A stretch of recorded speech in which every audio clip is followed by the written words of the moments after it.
Continuando a análise do Código Civil, a parte geral, livro 1 das pessoas, título 1 das pessoas naturais, capítulo 1 da personalidade e da capacidade, vamos tratar do artigo 9º.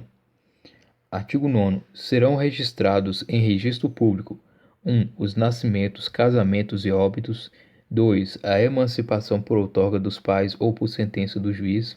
3. A interdição por incapacidade absoluta ou relativa. 4. A sentença declaratória de ausência e de morte presumida. Então, o artigo 9º ele trata sobre os registros que são considerados obrigatórios perante o registro público. Então, sempre deverão ser feito esse registro. E qual a finalidade desses registros? É justamente trazer a publicidade, fazer com que os terceiros possam ter conhecimento aí desses fatos que ocorreram na vida de um indivíduo, de uma pessoa. Então, exige a publicidade do estado das pessoas visando a proteção de direitos de terceiros, além da própria proteção para assegurar os direitos do indivíduo como cidadão e como pessoa, também serve para assegurar os direitos de terceiros, justamente aí, com relação a esses atos que devem ser registrados. Então vamos aos primeiros tipos de registros: registro de nascimento, casamento e óbito. A Lei 6.015 de 1973 ela trata sobre o registro civil, os registros públicos civis, e lá traz todas as regras, todos os requisitos necessários para se realizar os registros devidos e os procedimentos também. Então, trata sobre nascimento, casamento e óbito também. Então, toda pessoa, quando ela nasce, ela tem que ser registrada perante o cartório, de registro, e justamente para assegurar os direitos daquela nova pessoa e também para demonstrar à sociedade e aos terceiros que uma nova pessoa passou a existir perante o direito. E aí tem as suas decorrências, evidentemente. Casamento, da mesma forma, quando a relação conjugal é estabelecida, deve ser registrado. E óbito, também da mesma forma que o nascimento traz consequências jurídicas quanto à personalidade, o óbito também traz a morte civil e, portanto, consequências jurídicas decorrentes desse falecimento. Importante ressaltar aí que os registros de óbito e nascimento eles são considerados gratuitos. O artigo 5º, inciso 76 da Constituição, diz que são gratuitos para os reconhecidamente pobres, na forma da lei, o registro civil de nascimento e a certidão de óbito. Então, tanto o nascimento como o óbito, uma vez declarada a pessoa que não tem condições financeiras para arcar com esses registros, aí a Constituição dá essa oportunidade de ser gratuito.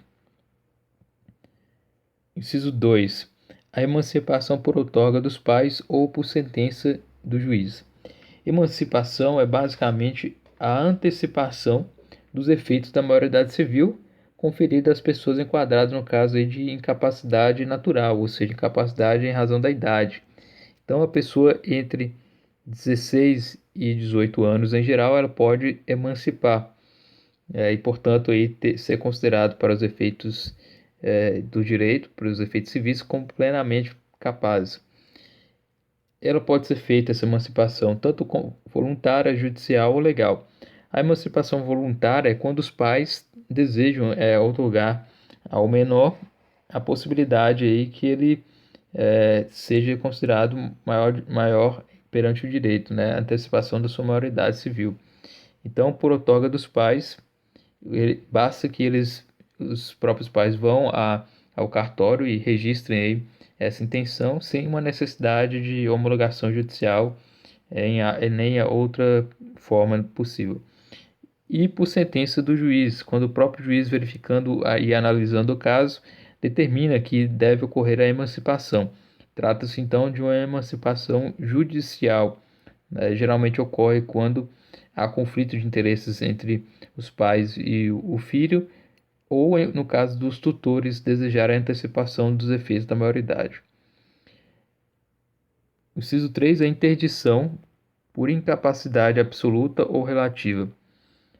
Interdição é um termo que atualmente não é mais considerado como usual. Atualmente, com o Estatuto do Deficiente, é preferível se utilizar o termo curatela.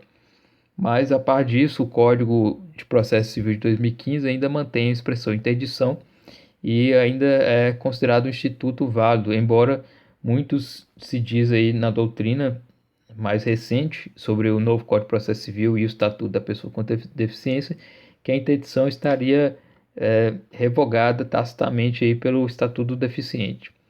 Enfim, interdição ocorre justamente quando se quer declarar perante o direito que determinada pessoa não tem mais as capacidades mentais de exercer os seus direitos, os seus atos civis. Não existe mais incapacidade absoluta passível de interdição. A única incapacidade absoluta atualmente no artigo 3º é aquela dita que são os menores de 16 anos. Então não há como uma pessoa maior de 16 anos ser interditada e ser considerada absolutamente incapaz. Da mesma forma, também um menor de idade de 16 anos não tem essa necessidade de ser considerado incapaz, pois já é de lei, né, determinado pela própria lei. Então, tecnicamente, a interdição por incapacidade absoluta foi revogada aí pelo Estatuto da Pessoa com Deficiente, uma revogação tácita. Agora, quanto à interdição da incapacidade relativa, ela ainda pode-se dizer que se mantém, mas atualmente o Código, aliás, o Estatuto do Deficiente prefere a expressão interdição, curatela, ao invés de interdição. Temos ainda o inciso 4, a sentença declaratória de ausência e de morte presumida.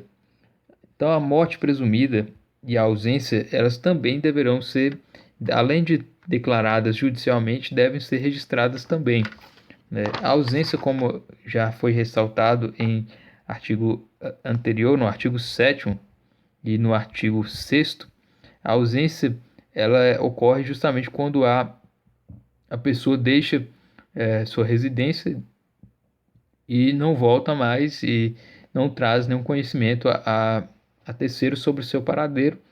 Então é considerada a pessoa ausente. E então a sentença declaratória de ausência, ou seja, quando se declara que a pessoa é ausente e não deixou comunicado, portanto, sobre sua localização e tudo mais, deve ocorrer uma sentença declaratória dessa ausência e também da morte presumida. Como assim morte presumida? Morte presumida está no artigo 7º do Código Civil. Trata justamente quando a pessoa ela desaparece, no caso, quando ocorre um estado de guerra e ela se torna prisioneira e não encontrada até 2 anos após o fim da guerra. Ou no caso de, eventualmente, a pessoa estar em perigo de vida e se foi bem provável a sua morte naquele estado de perigo, ela é considerada também morte presumida. Então, tanto na ausência quanto na morte presumida, deve haver uma sentença que o juiz deve declarar aí que a pessoa perante o direito está considerada morta, então a morte civil. E então deve ser registrado, né, do cartório competente, justamente aí para demonstrar perante terceiros que aquela pessoa não tem mais possibilidade de produzir efeitos no âmbito civil e que ela justamente faleceu. Então deve ser registrado também a sentença declaratória de ausência e a morte presumida. Então todos esses tópicos que já analisamos devem ser registrados: nascimento, casamento, óbito, emancipação, interdição e sentença de declaração de ausência e morte presumida.